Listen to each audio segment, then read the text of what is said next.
길갈에 와서 사람들이 할례를 받고 쉬는 동안에 여러분 이제 할례를 행하면은 최소한 일주일, 열흘 이렇게 회복을 기다려야 되잖아요. 그 기간에 이제 사람들이 이렇게 이야기를 합니다. 우리가 이제 애굽도 떠나왔고 광야도 지나오고 그리고 약속의 땅 가나안 땅에 이렇게 들어왔는데 하나님 오늘 우리에게 애굽의 수치를 굴러가게 하셨다 그랬는데 당신에게 아쉬운 것이 뭐가 있느냐? 사람들이 이렇게 이야기를 나눕니다. 그래, 내가 지나간 세월을 돌이켜 보니까 그때 내가 뭘 가져왔으면 좋았을 뻔했는데 라는 그런 게 있지 않나 이렇게 이제 사람들이 이야기를 나눈 거예요. 어떤 사람은 나는 우리 어머니가 이 냄비는 반드시 갖고 가라. 그래야 광야에 가서도 굶어 죽지 않는다. 그런데 냄비를 안 챙겨왔다는 거예요.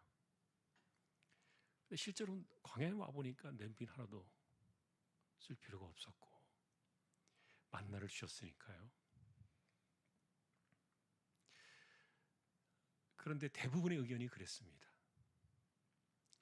우리가 손이 터지고 손톱이 부러지고 그리고 매질을 당하면서 우리가 만들었던 그 벽돌 그거 하나는 갖고 왔어야 됐는데 너무 아쉽다. 그 애굽에서 굽던 그렇게 그 학대를 받으면서 새벽같이 일어나가지고 밤늦게까지 고생하면서 만들던 그 벽돌을 그게 제일 아쉽다. 그게 좀 있으면 좋았을 텐데 이제 이렇게 이야기를 나누는 거예요. 그 사람들이 물었겠죠. 그 벽돌이 뭔데? 그게 왜 그렇게 아쉬워? 그러니까 어떤 사람이 그러는 거예요. 지금 우리가 이제 가나안 땅에 좋은 땅에 들어오지 않았느냐? 그런데 우리가 옛날에 어떤 사람이었던가를 좀 잊어버리지 않게 하기 위해서 그 벽돌을 좀 가져왔더라면 그러면 그게 지금 우리에게 늘 교훈이 되고 애굽 생각이 나면서 그런 자리에서 우리를 이렇게 인도해 주신 하나님의 은혜를 너무 감사하게 생각하지 않을까. 나는 벽돌이 있었더라면 그것을 보면서 그렇게 감사하면서 살았을 텐데 그때 너무 급하게 나오는 바람에 벽돌이고 뭐고 다 챙기지 못한 채 그거 하나 가지고 나오지 못한 게 아쉽다. 이렇게 이제 이야기를 나누는 이제 그런 것들이 이 길갈에서의 할례를 받고 기다리는 사이에 사람들이 나누던 그 대화의 이야기들이 그 우화 속에 다 하나 들어가 있어요.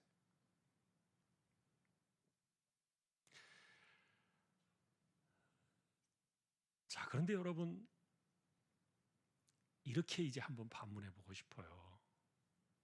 정말 그 벽돌을 가지고 왔더라면, 우리가 예전에 이렇게 수치스럽고 굴욕적이고, 정말 이렇게 짐승 같은 대접을 받으면서 고생하며 살던 그때로부터 우리를 벗어나게 해주신 그 하나님의 은혜를 벽돌을 볼 때마다 정말 감사하며 살 수 있을 것인가?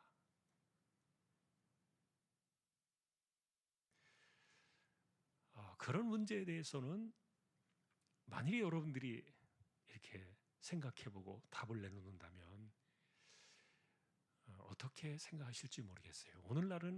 오늘날 같이 이렇게 약삭 빠른 사람들은 그렇게 말하겠죠.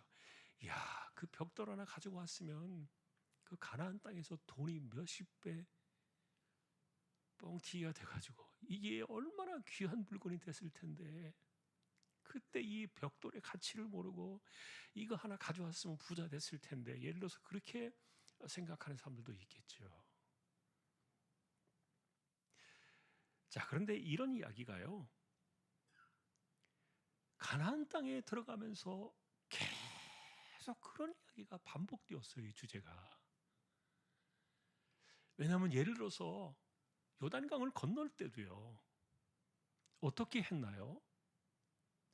제사장들이 일단은 가운데 섰잖아요. 그리고 그곳을 지나갈 때 그 요단강 깊은 바닥에서 있던 돌덩이들을 지파별로 하나씩 들고 나오게 했어요. 그리고 그 돌을 쌓아 놓은 거예요. 왜 쌓아 놓았을까요? 기념하게 하시는 거죠. 이게 너희를 저 땅으로부터 요단을 마른 땅같이 건너게 하신 하나님의 놀라우신 섭리였다. 이 돌을 볼 때마다 기억하라. 그런데 이런 것들을 이렇게 만들어 놓은 게 사실은 많아요.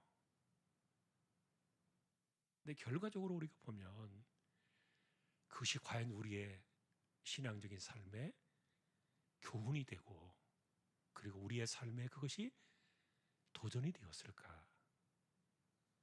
결과적으로 보면요. 아무 도움이 되지 못했어요. 아까도 제가 말한 것처럼 그 벽돌덩이 하나를 들고 와가지고 우리가 400년 동안 고생하던 그 수치스러운 세월을 말해주는 이 벽돌 하나를 보관해 놓으면은 그게 골동품처럼 되어가지고 그게 뭐 돈이 혹시 상승해서 고가품으로 이것이 나중에 이제 남아가지고 뭐 이런 그 돈에 대한 계산을 하는 것 이외에는요 영적으로 신앙적으로 하나도 도움이 되지 못했어요.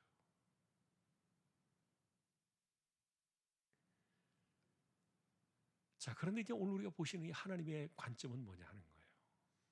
하나님은 다 굴려보내셨다 이렇게 말합니다. 그러니까 너희가 그렇게 갖고 오지 못해서 안타까워하는 벽돌 생각하지 마 그런 겁니다.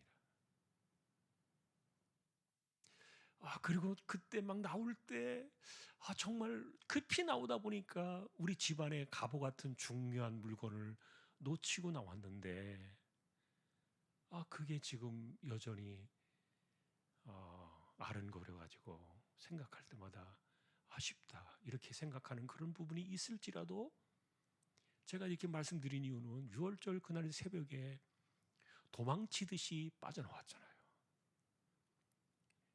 우리식으로 말하면 개나리 보따리 그 보침을 쥐고 딱 필요한 것만 챙긴 채 신발을 신고 허리띠를 동여매고 그날 밤에 야밤 도주하듯이 홍해 바다까지 3일을 내리 달려가지고 도망 나온 사람들이거든요. 그냥 놓고 온 게 뭐 한두 가지가 아니죠. 그런데 이제 우리는 늘 그런 생각을 하는 거예요. 근데 하나님께서는 다 그것을 떨어버리기를 원하시는 겁니다.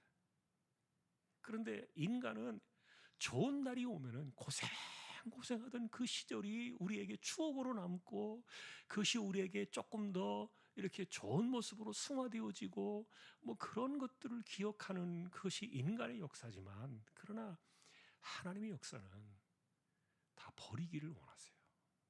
다 지워버리라는 거예요. 그것을 하나님께서는 애굽의 수치다 이렇게 표현을 했고요. 그래서 그 땅 이름을 길갈이라고 이름을 붙였는데요. 그 길갈의 이름이 다 내던져 버렸다는 뜻 아닙니까? 굴러갔다. 그러니까 하나님이 원하시는 것은 기억하지 말라는 거예요. 옛날에 그 수치스러웠던 삶이 뭐가 좋다고 기억을 하고 그때 있었던 그 가져오지 못한 그것이 뭐가 그립다고.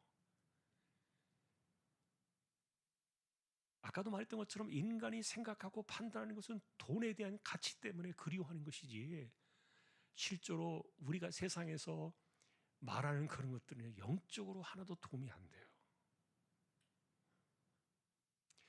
하나님은 다 버리기를 원하세요. 그리고 선언하는 것은 이겁니다. 너희가 오늘 거듭났다는 거죠. 오늘 새로운 백성이 되었다. 그런데 여러분 40년 동안 이스라엘 백성들이 광야에서 할례를 하지 않았어요. 근데 여러분이 이제 우리가 그 애굽의 역사를 처음 볼 때 모세가 이 광야에서 부름을 받고 올 때 죽을 뻔한 사건이 하나 있었어요.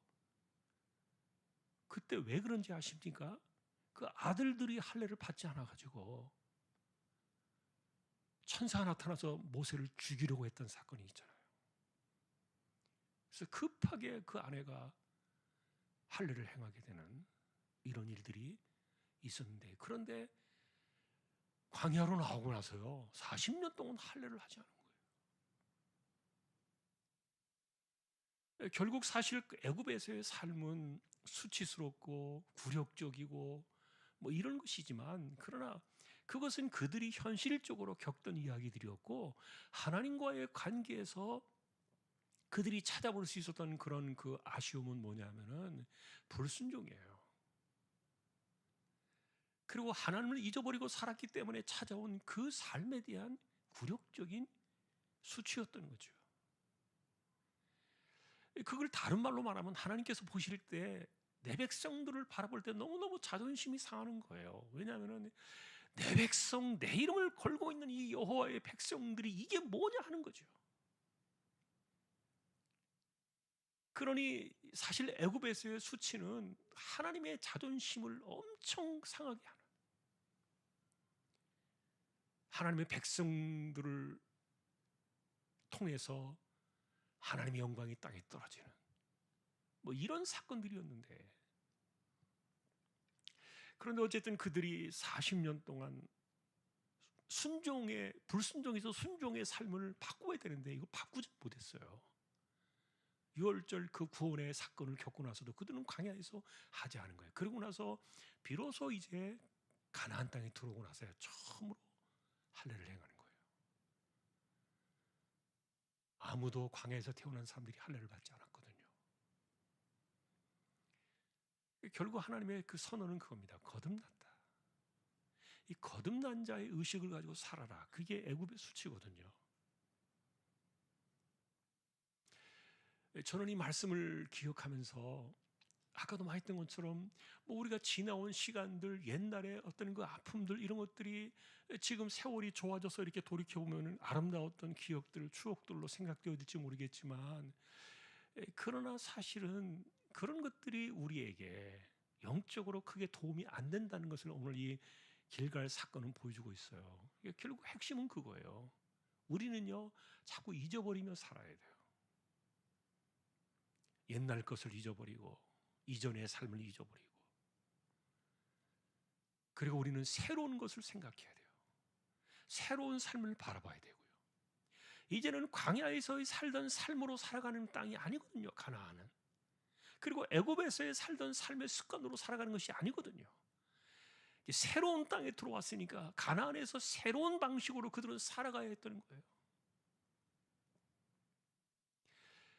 이거는 모든 그리스도인들에게 주시는 영적인 교훈이에요. 항상 우리가 세월을 바라보고 시간을 바라볼 때 이전 것에 얽매여 가지고 거기에서 여전히 헤어나오지 못하는 이런 것들은, 그것이 우리에게 뭐가 되든지 간에 하나님께서 원하시는 것은 그런 것들이 아니에요. 다 잊어버리고 하는 거예요. 끊어내는 것이죠. 이걸 끊어내지 못하니까 여전히 수치를 달고 살아가면은 그게 가난한 백성이 아니잖아요. 다 버리라는 겁니다.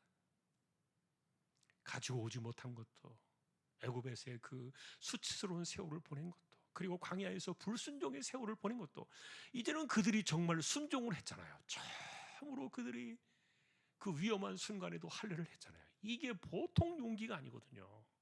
이게 보통 순종이 아니거든요. 그러니까 이제 새로운 삶을 시작하면서 하나님과의 관계 속에서 새로운 시대와 새로운 시간과 새로운 장소와 이런 것들이 우리에게 펼쳐질 때 거기에 맞는 삶을 살아가게 하시는 거죠. 그런데 그것의 어떤 중심은 하나님 그분이시군요.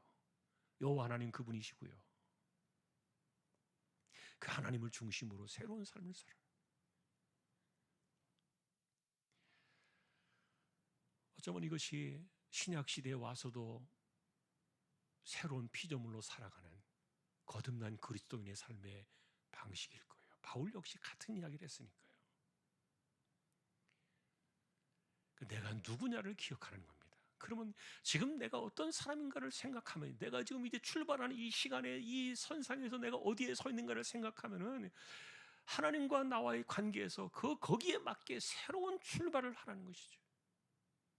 새로운 출발을 하고 새로운 방식의 내 삶의 패턴을 이제 맞추고 거기에 이제 맞춰 나가는 새로운 적용이 필요한 시대가, 이게 그리스도인들은 그래서 언제나 사실 늘 이렇게 새로운 것을 봐야 돼요. 너희는 이전 것을 기억하지 마라. 그런 그 선지자들의 메시지가 동일해요. 그래서 오늘 우리가 이 같은 비슷한 시대에 이제 오늘 우리가 마지막 금요일이기도 한데 이제 다음 주면 이제 며칠 사이에 한 해가 바뀌어요.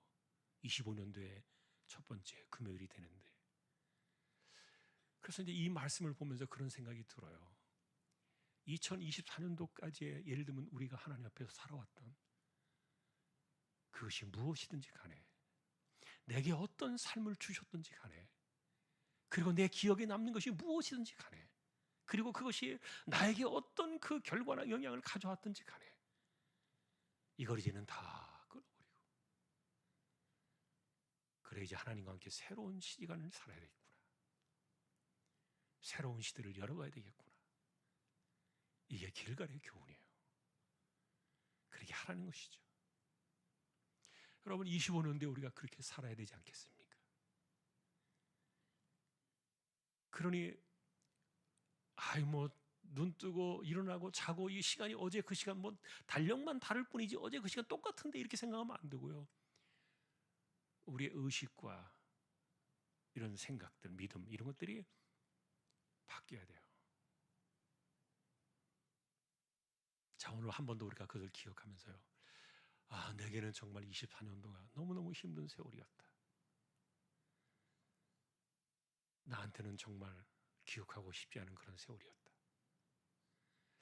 아니면 너무너무 좋아가지고 2024년도에는 내가 얻은 것이 너무 많다. 이건 내가 그대로 더 많이 가져갔으면 좋겠다. 예를 들어서 이런 여러 가지 좋은 것이든 안 좋은 것이든 우리가 그런 세월들을 돌이켜볼 때 어쨌든 하나님과 함께 25년도를 우리가 생각한다고 출발한다고 생각하면, 여러분들이 길갈에 있다고 생각하면 길갈에서 새로운 시대가, 가나안 시대가 열려지는 25년도를 우리가 바라보면서 이렇게 생각한다면, 우리가 이야기를 나눌 때 무엇을 그리워하고 무엇을 아쉬워하고 또 무엇을 아파하고 무엇을 슬퍼할 것인가, 이거 다 내려놓고 가라는 거예요. 다 내려놔라. 그리고 이제는 나와 함께 새로운 시대로 가자. 새로운 가나안의 시대로 가자. 너희는 이제 다 이런 그 수치를 굴려버렸다. 내가 다 이것을 굴려버렸지 않았느냐. 하나님과의 관계에서 새로운 시대를 열어가는 그런 은혜가 오늘 마지막 이 한 해를 이렇게 보내면서요, 25년도가를 바라보면서, 하나님, 정말 제가 딱 이전까지의 모든 것들을 잊어버리고 끊어버리고, 그리고 정말 새로운 시대에 하나님의 방식으로 살아가겠습니다. 25년도를 그렇게 출발하겠습니다. 오늘 우리가 기도하면서 그런 마음으로 또 다짐하시는 모두가 될 수 있기를 주님의 이름으로 축복합니다. 우리 기도로 나아가야 되겠지요. 오늘도 우리가 아까 말했던 것처럼 하나님, 정리하고 한 해를 가겠습니다. 25년도를 새로운 땅으로 나아간 백성들처럼 살겠습니다. 그렇게 우리가 한 해를 바라보면서 기도를 드렸으면 좋겠고요. 이제는 순종밖에 없다. 이제는 하나님의 방식으로 사는 것밖에 없다. 25년도에 나의 삶은 가나안이다. 우리가 한번 그런 마음을 가지고서 기도를 드리면 좋겠고요. 그리고 또 우리 가운데 어쨌든 아픈 사람들, 가난한 사람들, 기도하는 사람들 하나님께서 들어주시도록 기도해 주시고요. 그리고 이 땅에 하여간 혼란이 빨리 안정되어지고 정치가 안정이 되어야 국가가 어쨌든 든든히 서야 되니까 기도를 드려주십시오. 하나님의 뜻이 이루어지도록 우리 주여 한번 외치고 기도를 드리겠습니다. 주여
이제는 우리 주님 예수 그리스도의 은혜와 하나님 아버지의 사랑과 성령님의 감화 감동, 위로, 인도, 교통, 충만하심이 24년도의 마지막 이 시간을 보내며 애굽의 수치를 벗겨내고 새로운 시대를 열어주신 것처럼 25년도 한 해에 순종하며 하나님과의 새로운 관계에서 새로운 방식으로 믿음의 삶을 살아 열어나가기를 소망하는 우리 모든 심령들, 주왕의 가족들 위해 이제로부터 영원까지 함께 있을지어다. 아멘.